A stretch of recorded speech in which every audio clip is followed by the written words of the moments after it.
What's up, y'all? I said, what's up, y'all? Look at me when I'm talking to you, bro. Nah, I'm just messing with y'all, man. This is your boy Knockout Boxing 86 TV, and we in here. So check this out, bro. Before I get going on today's video, everybody should know what to do by now. Be sure to hit that like button, subscribe to the channel if you're new here, and share the video, bro. If you come through and watch my video, be sure to hit that like button. All you're doing is putting your seatbelt on when you hop in my car. And also comment down below. I want to chop it up with you guys, and I want to talk boxing with you, but I can't do it unless you leave a comment. So be sure to comment down below so we can chop it up and talk this boxing. And if you want to have me hop on a panel or you want to collaborate with me, knockoutboxing86@yahoo.com is the email. But let's get it popping and get into today's video. And today, we got a fight announcement, bro. And it's a good fight announcement, man. Going down August 14th. Vergil Ortiz versus Egidijus Kalvaliauskas, bro. Outstanding fight. Let's talk about what it means for both fighters. But before I do, the live show is going down tonight, bro. Tonight at 7:30 p.m. Central Time, bro. 5:30 on the West Coast, 8:30 on the East Coast. So if you were catching this video around that time, bro, pause the video, go check out the live stream. Then when you get done with the live stream, come back to the video, bro. Hopefully you catching this video before that show so you can prepare. But the show is going to go down tonight. We got Kasir Golston coming through. We're going to be talking to him for the first part of the show. And then once we get done talking to him, doing the interview with him, we're going to talk about this undisputed fight that is going down this weekend, bro. So be sure to tune in, man. But let's get it popping, bro. Let's get it popping, and let's talk about Vergil Ortiz versus Egidijus Kalvaliauskas. First of all, bro, much props and much respect to both fighters for taking this fight. Excuse me, bro. My bad, y'all. My bad. Here's why I say that, though, bro.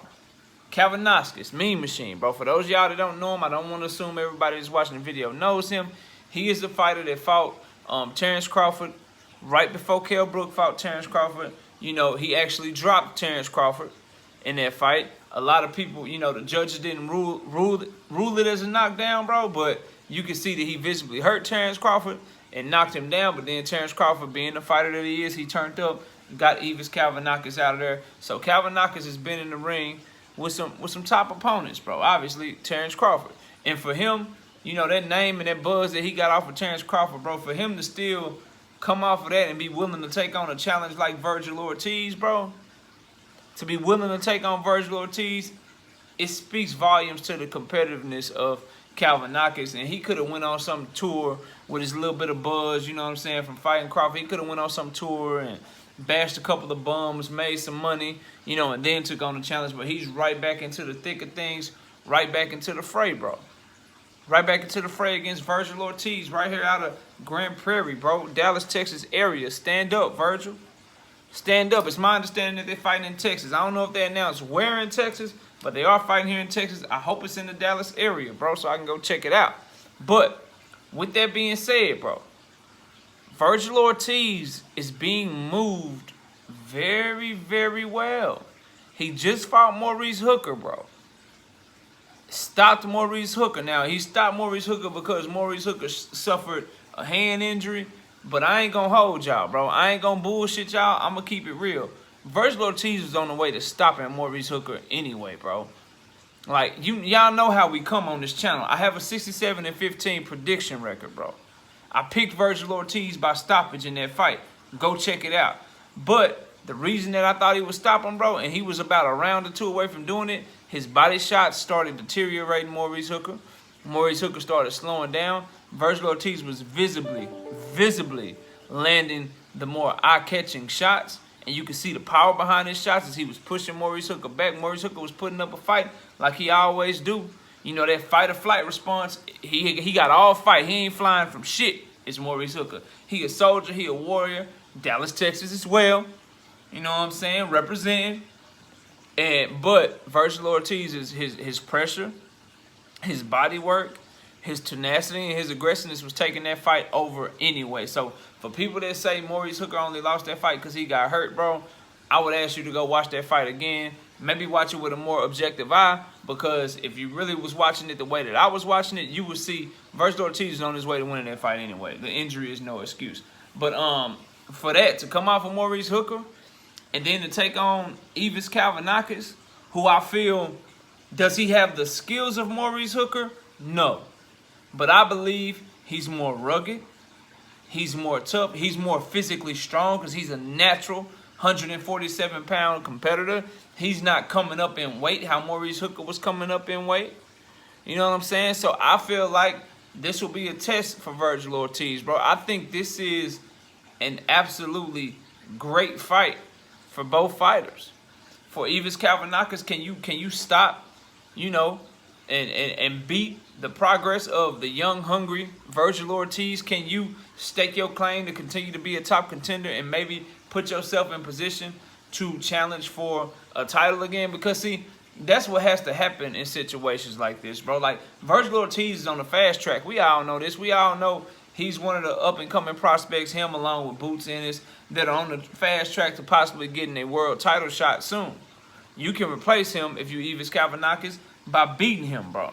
That's why I don't understand why people don't want to fight young fighters, bro. Like, you got to get that shit before they get started, fam. Go ahead and then, even if they do get started, let's say you Egidijus Kalvaliauskas, let's say you beat Vergil Ortiz, but then Vergil Ortiz still becomes everything that people think he's gonna be. Shit, and you would have wanted to beat him. That's gonna make that win look even better for your resume. So taking on challenges, bro, is something that I think boxers have shied away from as time has gone on, and we get, you know, the post-Floyd Mayweather era.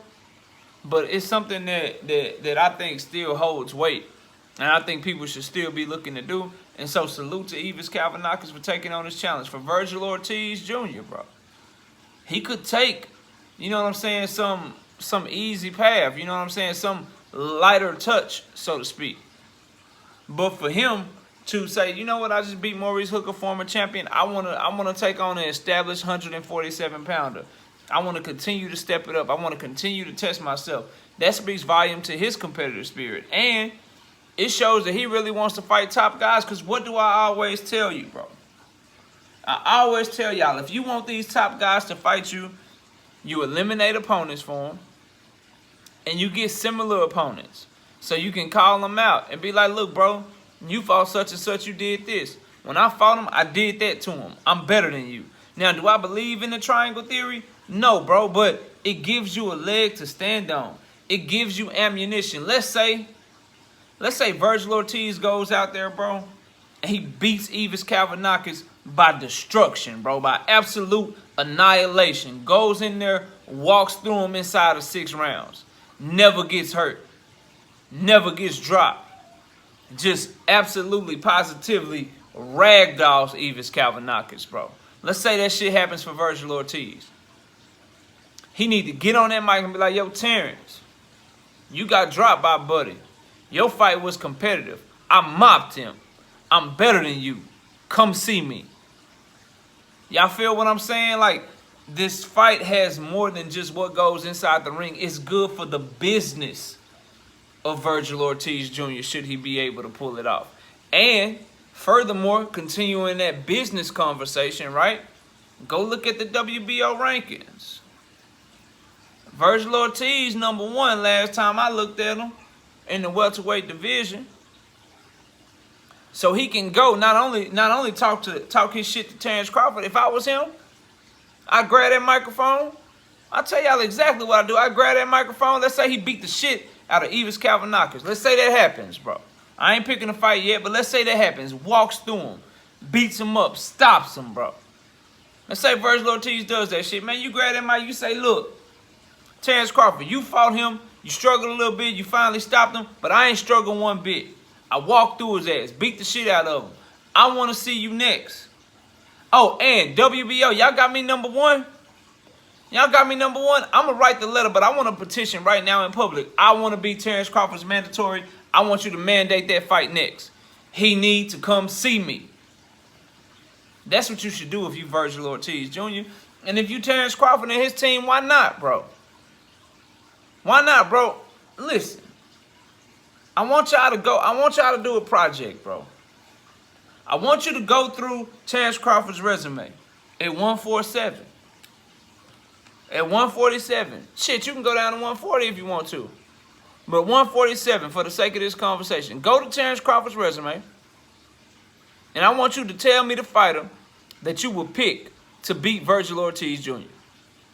I want you to tell me which one. Who you picking to beat Vergil Ortiz that Terrence Crawford has fought? Let's say that Terrence Crawford is going to end up fighting Jose Zepeda like it's rumored to be. Would you pick Jose Zepeda to beat Vergil Ortiz, bro? Would you? Just answer that question for me, bro, in my comment section. That's why it makes sense for Vergil Ortiz to be doing this, bro. It makes sense for his career to continue to step up, to take on a true, proven 147-pounder that's been in the division, that's acclimated to the weight, that's physically strong, that might possibly be able to take his punches a little bit better. From that regard, and then the business of boxing, if you want to be world champion, you got two paths, bro. Errol Spence right now, Terrence Crawford, or Egidijus Kalvaliauskas. Let's just keep it a buck. Errol Spence and Egidijus Kalvaliauskas probably finna fight if Errol Spence can beat Manny Pacquiao and Egidijus can win his fight, whatever that co-main event is, bro. So you really got Terrence Crawford. You already #1 in the WBO. So if you Vergil Ortiz, you use this shit, bro. You go and you try to beat the shit out of Egidijus Kalvaliauskas. And when you beat the shit out of him, you call out Terrence Crawford on the microphone and you let the WBO know your intentions right there that night, bro. You don't do that shit the next day. You don't wait till the next week. You do that shit on August the 14th, right after you fight him, bro. Assuming you can beat Kavaliauskas. Kavaliauskas, same thing, bro. Same thing. If Kavaliauskas can pull this shit off, look, bro, I just knocked out this young up-and-coming contender that everybody was high on, said he was going to be a world champion. Terrence Crawford, I rocked your ass last time. I rocked you last time, and you ended up stopping me. But guess what? I just beat the #1 person in the WBO. I want my get back, bro. I want my rematch. You got to come see me. WBO mandate the fight. I just beat your #1 contender. I need to be #1. What's popping? So it's just a great fight all around, bro. And this is what your boy Knockout want. Great fights from top-level fighters to see where we stand in this shit, bro. Some clarity.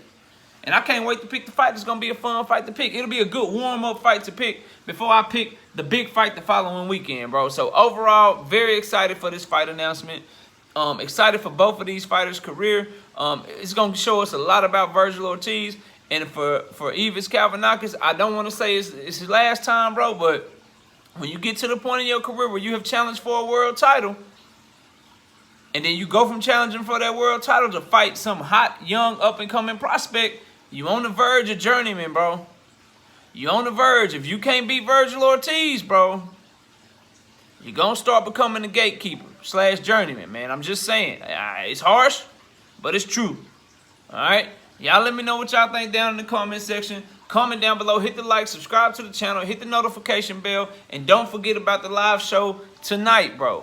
Tonight is Wednesday night, bro. 7:30 p.m. Central, 5:30 on the West Coast, 8:30 on the East Coast. Y'all come kick it with your boy. It's going to be a fun night of this boxing talk. And also, if you want me on a panel or collaboration, knockoutboxing86@yahoo.com is the email. I appreciate y'all watching. Enjoy the rest of your day. And with that, we out here, y'all. Peace.